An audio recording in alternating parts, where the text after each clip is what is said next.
현재 우크라이나 전쟁 이후 미국의 방산업체 압박이 더 거세지며 전 세계 동맹국들에게 파장을 일으키고 있다.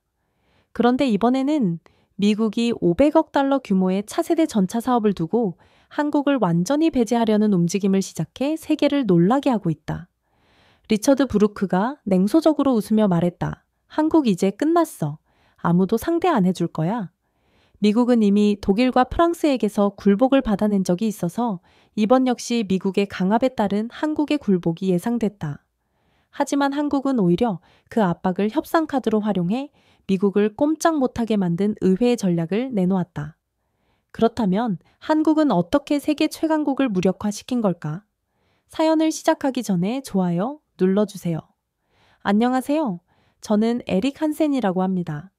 덴마크 코펜하겐에서 태어나 41년을 살아왔고 지금은 국제방산 컨설턴트로 일하고 있어요. 아직도 그 순간을 떠올리면 온몸에 소름이 돋거든요. 그날은 2015년 1월 말 워싱턴 DC의 펜타곤 인근에 있는 대형 회의장이었습니다. 긴급하게 소집된 나토 방산 정책 회의였죠. 평소라면 이런 회의는 차분하고 격식을 갖춰서 진행되는데 그날만큼은 달랐어요. 회의장에 들어서는 순간부터 뭔가 이상했습니다. 평소보다 훨씬 많은 경비원들이 배치되어 있었고 참석자들의 표정도 심상치 않았거든요. 저는 항상 그렇듯 회의장 뒤쪽 구석 자리에 앉았습니다. 20년간 이 일을 해오면서 터득한 습관이죠. 뒤에서 전체 상황을 파악하는 게 더 유리하거든요. 그런데 회의가 시작되자마자 정말 예상치 못한 일이 벌어졌습니다. 대형 스크린에 트럼프 대통령의 모습이 나타났어요. 그리고는 이런 말을 했습니다. 오늘부터 국방부는 전쟁부로 명칭을 변경한다. 순간 회의장이 술렁이었습니다. 하지만 더 충격적인 건 그 다음이었어요. 참석자들 중 몇몇이 냉소적인 웃음을 터뜨리기 시작한 거죠. 마치 이런 일이 당연하다는 듯이 저는 가슴이 덜컥 내려앉았습니다. 20년 넘게 나토 프로젝트에 참여하면서 무기체계 분석과 현장 검증을 해왔지만 이런 분위기는 처음이었거든요. 뭔가 매우 위험한 신호였어요. 그때였습니다. 제 옆에 앉은 미국 방산 로비스트 리처드 브루크가 스마트폰을 보더니 비웃는 듯한 표정을 지었어요. 에릭, 이거 봐. 한국 놈들이 대규모로 체포당했다는군. 그 순간 제 등골에 차가운 기운이 흘렀습니다.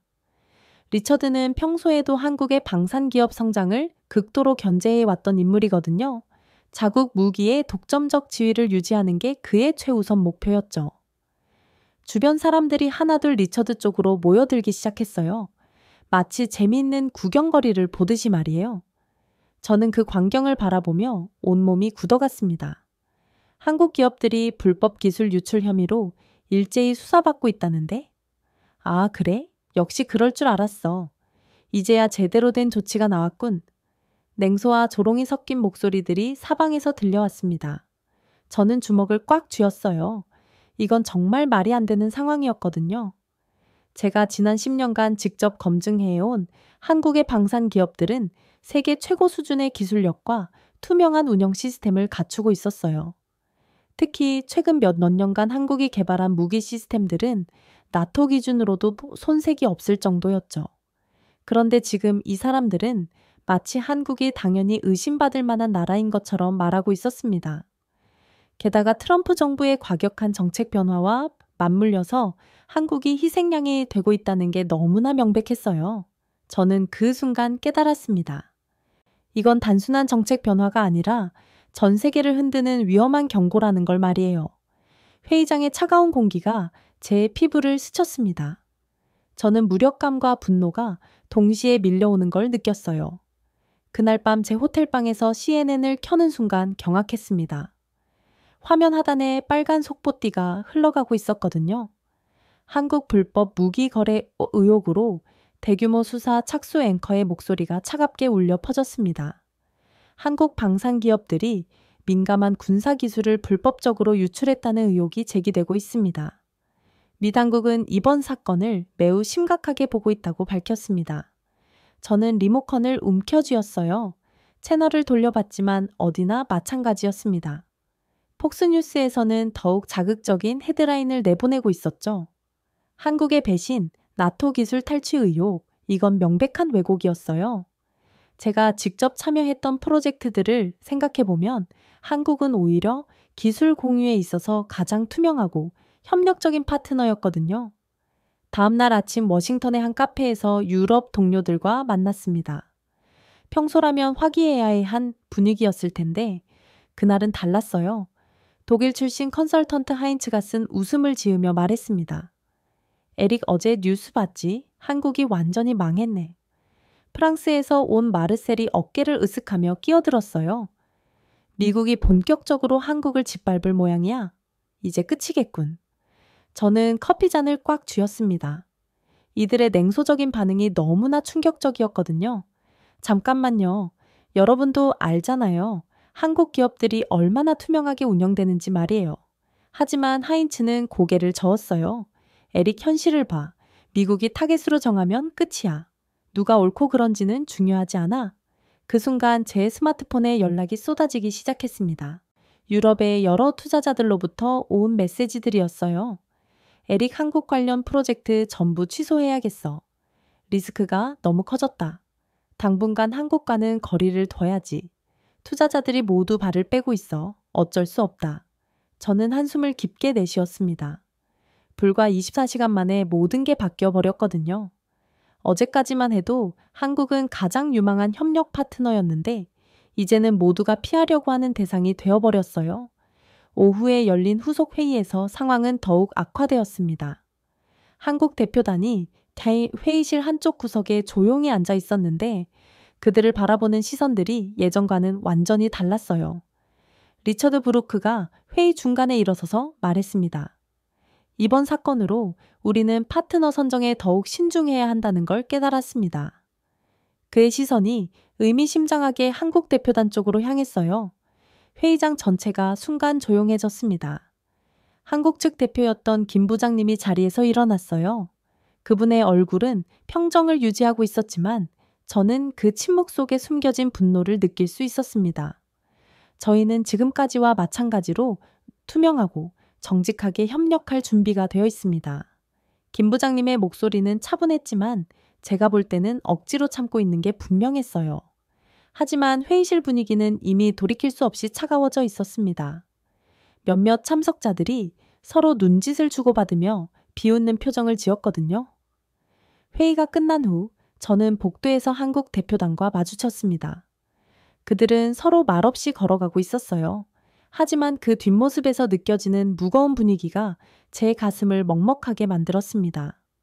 그 순간 제 뒤에서 영국 출신 동료의 목소리가 들렸어요. 한국 놈들 꽤나 당황스러울 텐데 당연하지. 이제 아무도 상대 안 해줄 거야. 저는 주먹을 꽉 쥐었습니다. 이건 정말 공정하지 않았거든요. 저녁 뉴스에서는 상황이 더욱 악화되었다는 소식이 나왔어요. 여러 유럽 국가들이 한국과의 방산협력 프로젝트를 재검토하겠다고 발표했다는 거였죠. 제 스마트폰에는 또 다른 메시지가 도착했습니다. 에릭 한국 관련해서는 당분간 언급도 하지 마. 회사 입장이 곤란해질 수 있으니까 말이야. 이건 제가 10년간 함께 일해온 덴마크 본사에서 내린 지시였어요. 저는 호텔방 창문 밖을 내다보았습니다. 워싱턴의 야경이 평소와 똑같이 아름다웠지만 제 마음속에는 깊은 불안감이 자리 잡고 있었어요. 언론의 일방적인 보도, 동료들의 냉소적인 반응, 투자자들의 섣부른 철수 모든 게 한국에게 불리하게 돌아가고 있었습니다. 그리고 정작 한국 사람들은 이 모든 공격 앞에서 조용히 참고만 있었어요. 저는 그 침묵이 두려웠습니다. 왜냐하면 그 침묵 뒤에 숨겨진 분노와 좌절을 제가 너무나 잘 알고 있었거든요. 그날 밤 저는 잠을 이룰 수 없었습니다.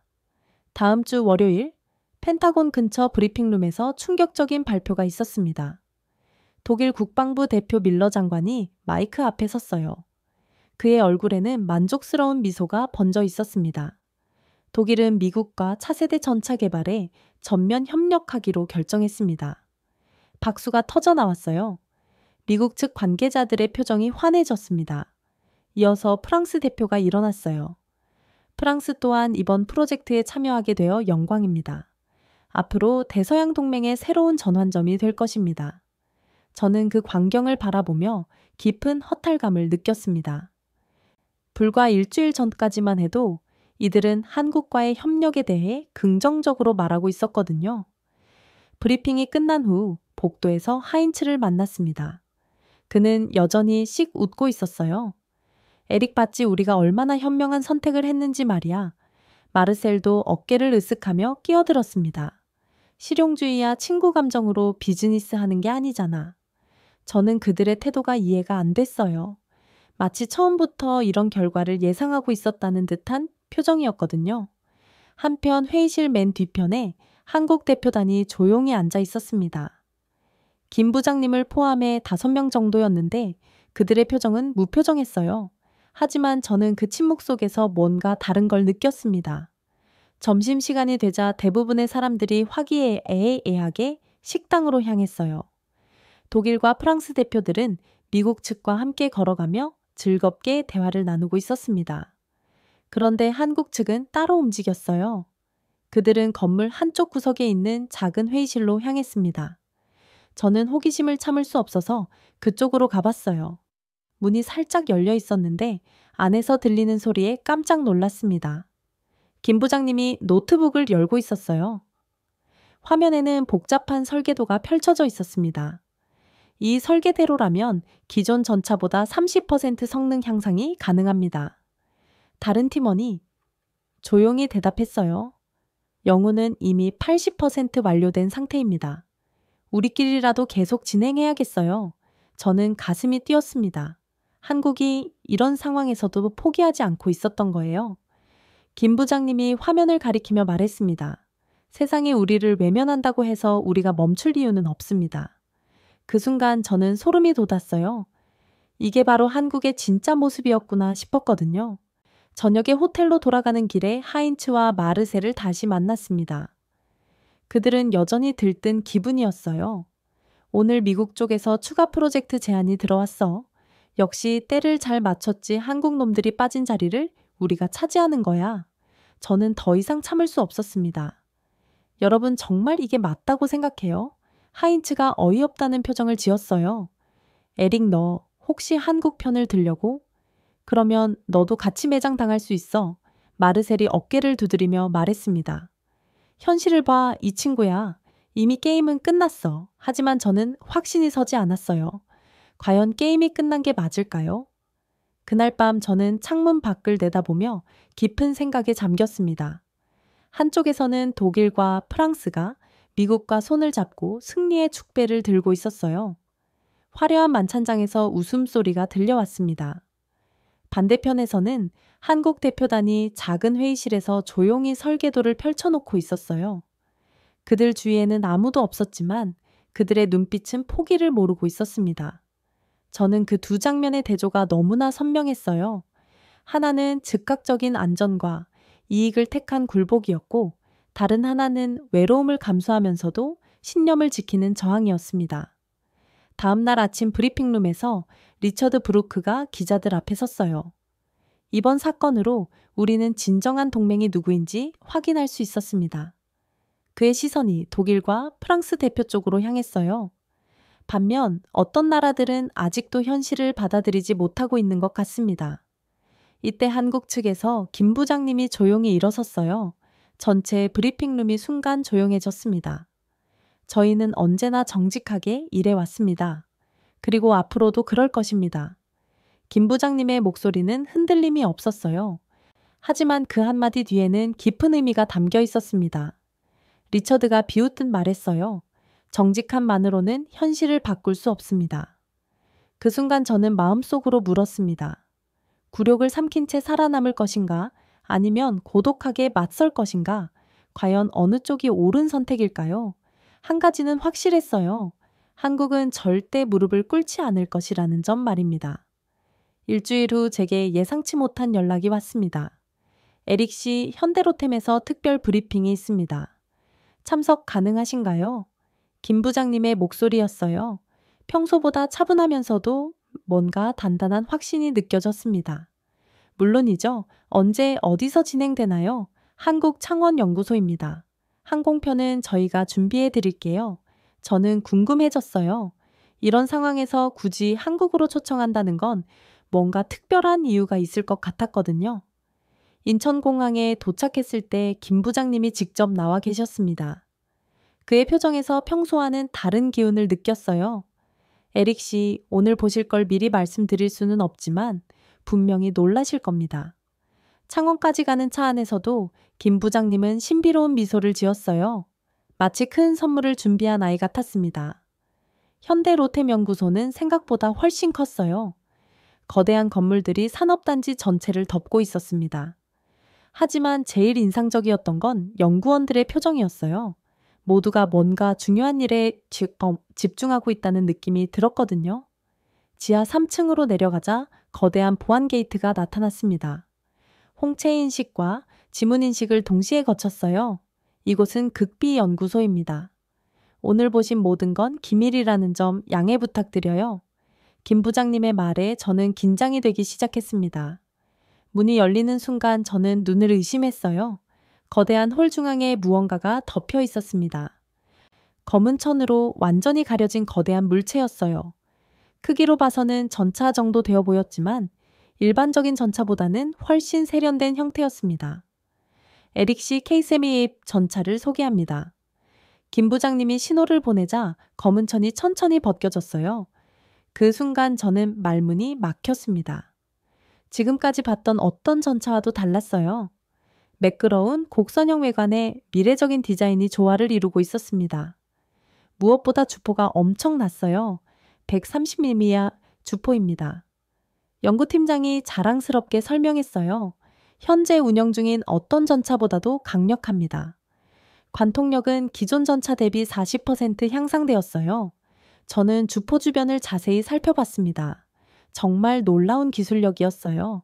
그런데 이게 전부가 아닙니다. 김 부장님이 태블릿을 들고 왔어요. 화면에는 복잡한 시스템 다이어그램이 표시되어 있었습니다. 드론 요격 체계를 내장했습니다. 드론 요격이요? 제가 놀라서 물었더니 연구팀장이 웃으며 답했어요. 현대전에서 드론 위협이 급증하고 있잖아요. 저희는 이미 3년 전부터 이 문제를 예상하고 대비책을 개발했습니다. 화면에 실시간 시뮬레이션 영상이 나타났어요. K3 전차가 동시에 여러 개의 드론을 탐지하고 요격하는 모습이었습니다. 레이더와 레이저 요격 시스템이 통합되어 있습니다. 초당 12개의 목표물을 동시 추적 가능해요. 저는 입이 벌어졌습니다. 이건 정말 상상을 초월하는 기술이었거든요. 그리고 이건 더욱 놀라실 거예요. 김 부장님이 전차 뒷부분으로 안내했습니다. 하이브리드 엔진 시스템입니다. 엔진룸을 열어보니 기존 전차와는 완전히 다른 구조였어요. 디젤 엔진과 전기 모터가 결합되어 있습니다. 연료 효율은 60% 향상되었고 소음은 90% 감소했어요. 연구원이 자세히 설명해 줬습니다. 무엇보다 전기 모드로 운영하면 완전 무소음 이동이 가능합니다. 야간 작전에서는 엄청난 장점이죠. 저는 그 순간 깨달았어요. 이건 단순한 무기가 아니라 미래의 육상 패러다임이라는 걸 말이에요. 언제부터 개발하신 거예요? 제가 물어보니 김 부장님이 조용히 답했어요. 5년 전부터입니다. 세상이 저희를 의심하고 있을 때도 조롱받고 있을 때도 저희는 계속 준비해왔어요. 그때 다른 연구원이 두꺼운 파일을 가져왔습니다. 실전 테스트 결과입니다. 파일을 펼쳐보니 놀라운 데이터들이 가득했어요. 명중률, 기동성, 생존성, 모든 면에서 기존 전차들을 압도하고 있었습니다. 이 성능이라면 나토 기준으로도 최고 등급이군요. 제가 감탄하자 김 부장님이 빙그레 웃었어요. 에릭 씨, 저희는 나토 기준이 아니라 저희만의 기준으로 개발했습니다. 그 말에 저는 소름이 돋았어요. 한국이 더 이상 누군가의 기준을 따라가는 게 아니라 자신들만의 길을 개척하고 있다는 뜻이었거든요. 그런데 왜 지금 공개하시는 거예요? 김 부장님이 잠시 침묵했다가 말했어요.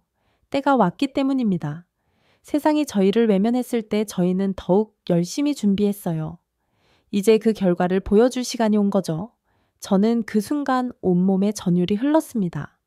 한국이 오랫동안 조롱받던 자리에서 이런 치밀한 준비로 방역을 시작한 것이었어요.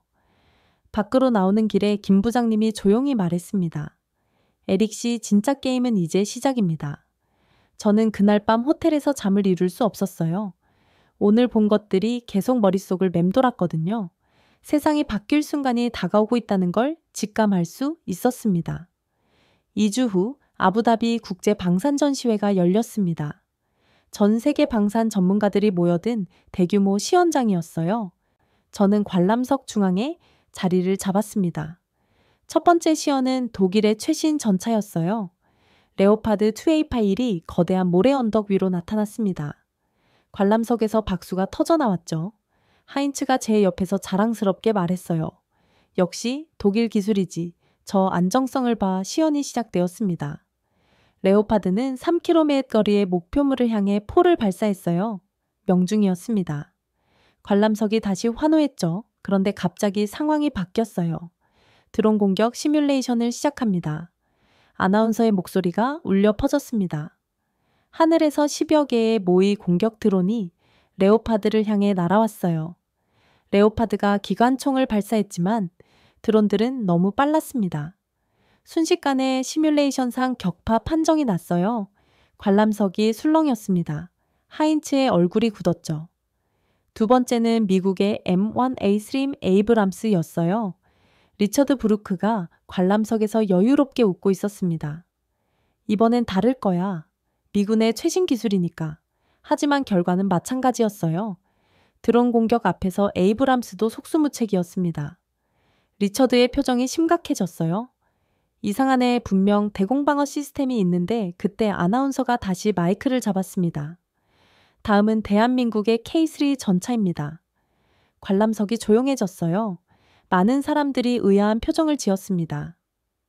최근 논란의 중심에 있던 한국이 이런 자리에 나온다는 게 의외였거든요. 모래 언덕 너머로 KSG가 나타났습니다. 저는 순간 숨이 막혔어요. 창원에서 봤던 그 전차가 햇빛 아래 위용을 드러내고 있었습니다. 관람석 곳곳에서 수근거리는 소리가 들렸어요. 한국 놈들이 뭘 보여준다는 거지? 어차피 기존 전차와 비슷할 텐데, 하지만 시연이 시작되자 분위기가 완전히 바뀌었습니다. 먼저 5km 거리 사격이었어요. K3의 103mm 주포가 불을 뿜었습니다. 목표물이 완벽하게 파괴되었죠. 관람석에서 감탄사가 터져 나왔어요. 5km라고? 저 거리에서 저런 정확도라니. 그런데 진짜 놀라운 건 그 다음이었습니다. 드론 공격 시뮬레이션이 시작되었어요. 이번에는 15개의 드론이 동시에 K3를 향해 날아왔습니다. K3 상부에 있던 작은 포탑이 빠르게 회전하기 시작했어요. 그리고는 탕탕탕탕탕. 레이저 요격 시스템이 작동하면서 드론이 하나씩 하늘에서 떨어졌습니다. 15개 중 14개가 격추되었어요. 관람석이 완전히 조용해졌습니다. 모든 사람들이 입을 벌린 채로 바라보고 있었어요. 마지막 드론 하나가 K3에 접근했을 때 또 다른 시스템이 작동했습니다. 능동방어 장치가 발사되면서 드론이 공중에서 폭발했어요. 완벽한 방어였습니다. 제 옆에 앉아있던 하인츠가 중얼거렸어요. 이게 대체 뭐야? 리처드 브루크의 얼굴은 창백해져 있었습니다. 그런데 K3의 시연은 아직 끝나지 않았어요. 전차가 갑자기 소리 없이 움직이기 시작했습니다. 하이브리드 시스템의 전기 모드였죠. 완전 무서움으로 기동하면서 연속 사격을 했어요. 6개의 목표물을 모두 정확히 명중시켰습니다. 관람석이 폭발했어요. 박수와 환호성이 터져 나왔습니다. 미쳤다. 저런 전차가 실제로 존재한다고? 드론 방어에 무서움 기동까지? 이건 완전히 다른 차원이야. 저는 전율을 느꼈습니다. 이건 정말 게임 체인저였거든요. 시연이 끝나자 김 부장님이 무대 위로 올라갔어요. 그의 얼굴에는 조용한 자신감이 묻어났습니다. K3는 현재 양산 준비가 완료된 상태입니다. 관람석에서 술렁임이 일어났어요.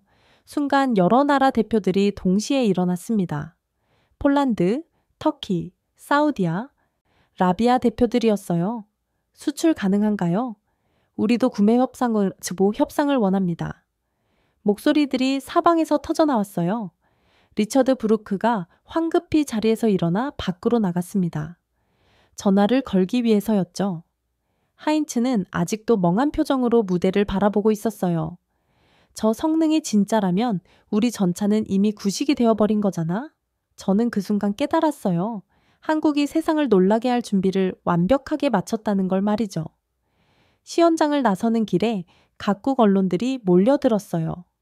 K3 전차의 기술적 우위는 어느 정도인가요? 언제부터 이런 기술을 개발해 오신 거죠? 김 부장님은 차분하게 답했어요. 저희는 항상 미래를 준비해 왔습니다. 오늘 보신 것은 그 결과물 중 일부에 불과해요. 저는 그날 밤 호텔에서 뉴스를 봤어요. 전 세계 언론이 K3 전차를 톱뉴스로 다루고 있었습니다. 한국 차세대 전차로 세계를 놀라게 하다. 게임 체인저, K3 전차 패러다임을 바꾸다. 진짜 게임은 이제 시작이었습니다. 시연회가 끝나고 3일 후 워싱턴에서 긴급 기자회견이 열렸습니다. 리처드 브루크가 단상에 섰어요. 그의 얼굴은 평소보다 훨씬 굳어 있었습니다. 한국의 K3 전차는 나토 규정을 명백히 위반했습니다. 그가 목소리를 높였어요. 드론 요격 시스템은 사전 승인을 받지 않은 기술이며 이는 국제협약 위반입니다. 하지만 기자석의 반응은 예전과 달랐어요. 냉소적인 웃음소리가 여기저기서 들렸습니다. 한 기자가 손을 들었어요. 브루크 씨, 그럼 미국 전차는 왜 드론을 막지 못했나요? 리처드가 당황했습니다. 그건 시연 환경의 문제였습니다. 또 다른 기자가 끼어들었어요. 규정 위반이라고 하시는데 구체적으로 어떤 조항을 위반한 건가요? 리처드는 답변을 제대로 하지 못했어요. 준비하지 못한 질문이었거든요. 이런 질문들은 나중에 그때 뒤쪽에서 날카로운 목소리가 들렸습니다. 브루크 씨 미국이 기술적 우위를 잃어가니 이런 핑계를 대는 거 아닙니까? 기자회견장이 술렁였어요. 리처드의 얼굴이 빨갛게 달아올랐습니다. 그날 저녁 CNN에서는 특집 프로그램이 방송되었어요. 미국 방산업계의 위기, 혁신을 막는 기득권 앵커가 심각한 표정으로 말했습니다. 한국의 K3 전차 공개 이후 미국 방산업계가 시대 변화를 받아들이지 못하고 있다는 비판이 거세지고 있습니다. 화면에는 리처드의 기자회견 장면이 나왔어요. 그의 당황한 모습이 적나라하게 드러났습니다. 다음 날 아침 유럽 언론들의 보도는 더욱 신랄했어요. 독일의 어느 방송에서는 하인츠와의 인터뷰가 나왔습니다. 우리는 한국의 기술력을 과소평가했습니다. 이제 인정할 수밖에 없습니다. 하인츠의 목소리에는 억지로 참는 분노가 섞여 있었어요. 자존심이 상한 게 분명했습니다. 프랑스 언론도 마찬가지였어요. 미국의 압력에 굴복했던 것을 후회한다. 마르셀이 카메라 앞에서 고백했습니다. 한국과의 협력을 포기한 건 우리의 실수였어요. 저는 그 모습들을 보며 놀라웠어요. 불과 한 달 전만 해도 이들은 한국을 조롱하고 있었거든요. 일주일 후 더욱 충격적인 소식이 들려왔습니다. 폴란드에서 K3 전차 100대를 주문했다는 뉴스였어요. 이어서 터키, 사우디아라비아, 인도네시아까지 주문 대기열의 이름을 올렸습니다. 반면 미국의 에이브람스 주문은 급격히 줄어들고 있었어요. 리처드가 속한 로비 회사에서는 긴급 회의가 열렸습니다. 저는 우연히 그 소식을 들었어요. 리처드 당신의 전략이 완전히 실패했습니다. 회사 사장의 차가운 목소리였습니다. 한국을 견제하려다가 오히려 우리가 고립되었어요. 리처드는 변명을 늘어놓았지만 소용없었어요. 당신은 이제 이 프로젝트에서 제외입니다. 한 달 후 더욱 극적인 상황이 벌어졌습니다. 나토 회의에서 한국이 정식 옵서버로 초청받은 거예요. K3 전차의 기술력이 인정받은 결과였습니다. 회의장에서 김 부장님을 만났을 때 그의 표정은 여전히 차분했어요. 에릭 씨, 그동안 믿어주셔서 감사합니다. 저는 감동했습니다. 이 모든 상황들을 역전했음에도 한국 사람들은 겸손함을 잃지 않고 있었거든요. 회의가 시작되자 놀라운 일이 벌어졌습니다. 독일과 프랑스 대표가 한국 측에 접근한 거예요. 한국의 기술과 우리의 생산시설을 결합하면 어떨까요? 하인츠가 조심스럽게 제안했습니다. 김 부장님은 미소를 지으며 답했어요. 협력은 언제나 환영합니다. 그 순간 저는 깨달았어요. 진짜 승리자의 모습은 이런 것이구나 싶었거든요. 복수하지 않고 조롱하지 않고 그저 묵묵히 실력으로 말하는 것. 한편 리처드는 완전히 다른 처지에 놓여 있었어요. 그의 회사에서 해고된 후 다른 로비 회사들도 그를 받아주지 않았습니다. 한국 견제 작전의 실패 책임자라는 꼬리표가 붙어버린 거죠. 어느 날 우연히 워싱턴 시내에서 그를 마주쳤어요. 예전의 거만함은 온데간데 없었습니다. 에릭 한국이 이렇게까지 준비되어 있을 줄은 몰랐어. 그의 목소리에는 깊은 후회가 섞여 있었어요. 우리가 무시했던 게 아니라 우리 자신이 뒤처져 있었던 거야. 저는 그에게 답하지 않았습니다. 이미 결과가 모든 걸 말해주고 있었거든요. 6개월 후 국제방산 전시회에서 또 다른 변화를 목격했습니다. K3 전차가 전시장 중앙에 자리 잡고 있었어요. 그 주변으로 각국 대표들이 몰려들어 설명을 듣고 있었습니다. 반대편에 있던 미국 부스는 상대적으로 한산했습니다. 김 부장님이 제게 말했습니다. 에릭 씨, 저희는 처음부터 이기려고 한 게 아니었어요. 그냥 제대로 된 걸 만들고 싶었을 뿐입니다. 저는 그 말에 전율했어요. 이게 바로 진정한 승리의 의미구나 싶었거든요. 팀의 균형이 완전히 이동했습니다. 저는 그 변화의 한복판에서 역사의 물줄기가 바뀌는 순간을 똑똑히 목격하고 있었습니다. 1년 후 제네바에서 열린 국제방산협력회의는 완전히 달라진 풍경을 보여주었습니다. 회의장 중앙에 한국 대표단이 자리하고 있었어요. 김 부장님을 중심으로 한국팀이 각국 대표들과 연이은 미팅을 진행하고 있었습니다. 첫 번째 순서는 폴란드였어요. K3 전차 추가 주문을 검토 중입니다. 200대까지 확대 가능할까요? 폴란드 국방부 차관이 간절한 표정으로 물었습니다. 김 부장님이 차분하게 답했어요. 생산 일정을 확인해보고 연락드리겠습니다. 그 옆에서 터키 대표가 기다리고 있었어요. 터키는 이미 K3를 150대 주문한 상태였습니다.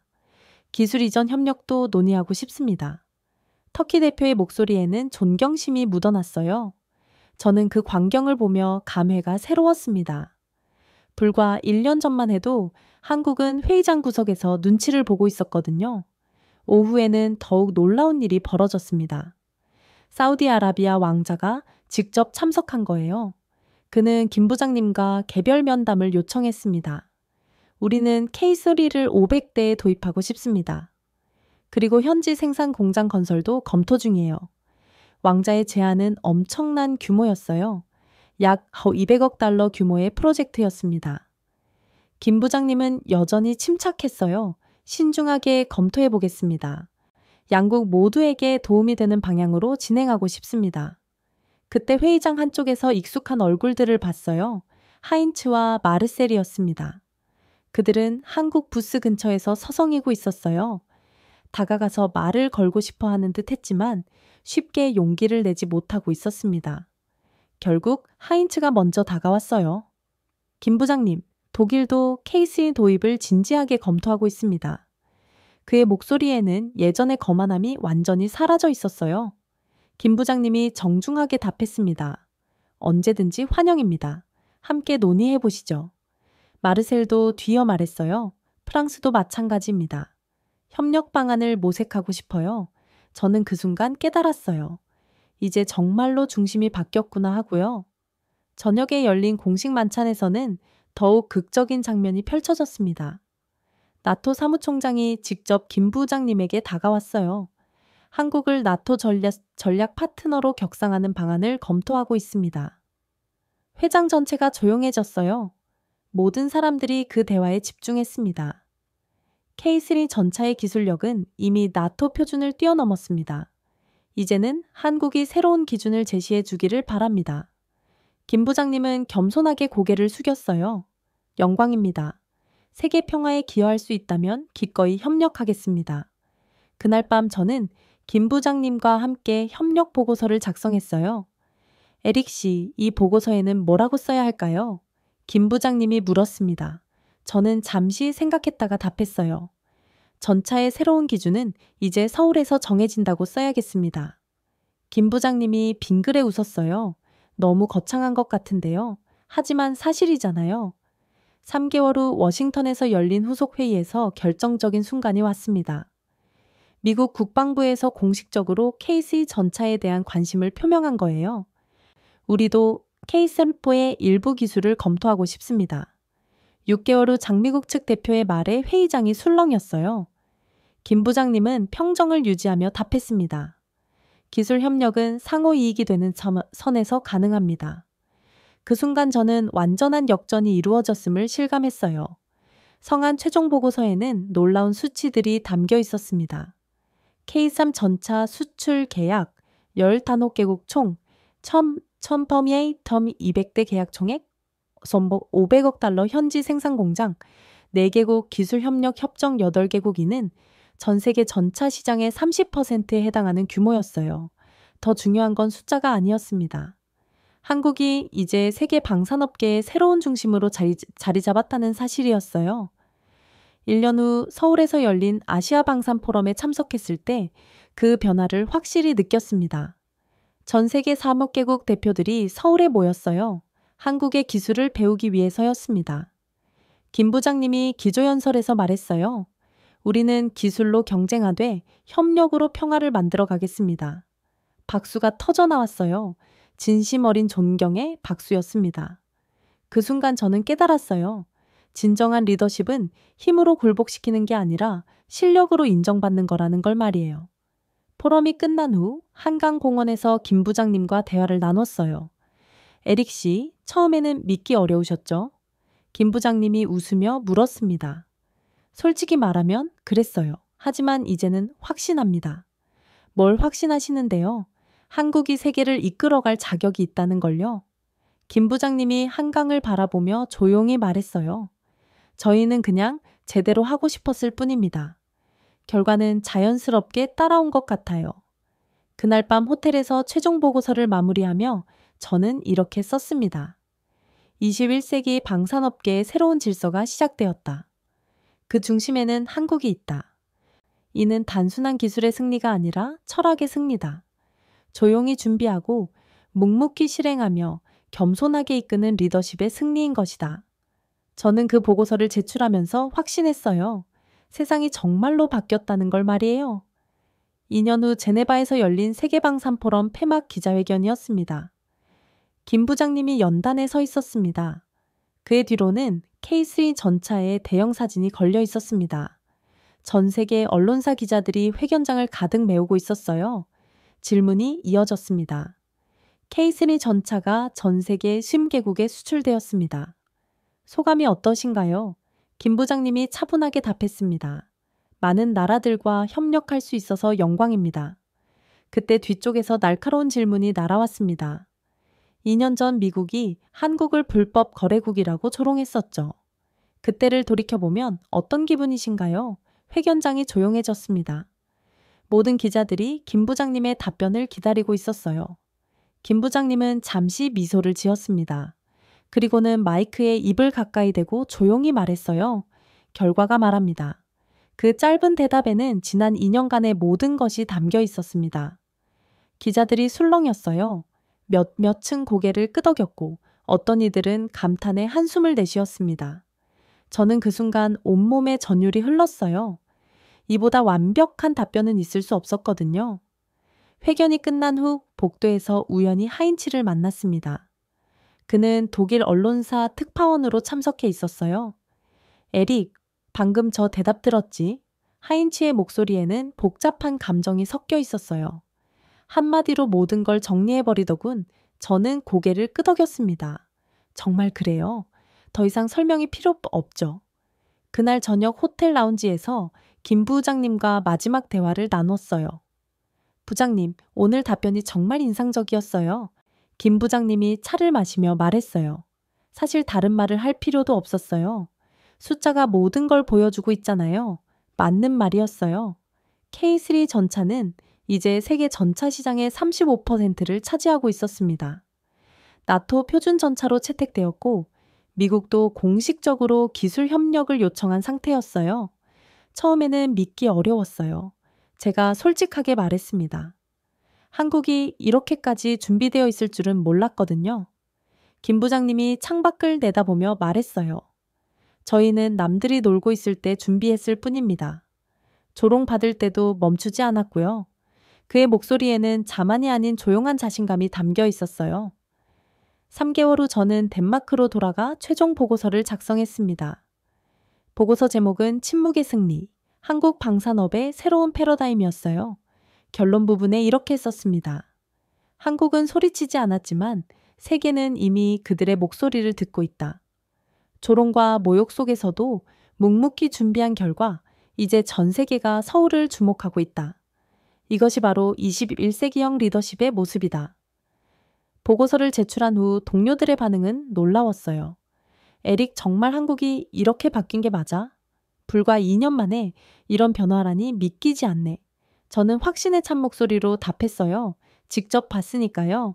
한국은 이제 더 이상 따라가는 나라가 아니라 앞서가는 나라예요. 1년 후 코펜하겐에서 열린 국제 컨퍼런스에 김 부장님이 기조연설자로 초청받았어요. 저는 그 연설을 들으러 갔습니다. 강당이 만석이었어요. 김 부장님이 연단에 섰을 때 기립박수가 터져 나왔습니다. 그는 여전히 겸손한 미소를 지었어요. 기술은 경쟁을 위한 것이 아니라 협력을 위한 것입니다. 그의 연설이 시작되었어요. 우리는 더 나은 세상을 만들기 위해 혁신해야 합니다. 그것이 진정한 기술의 목적이죠.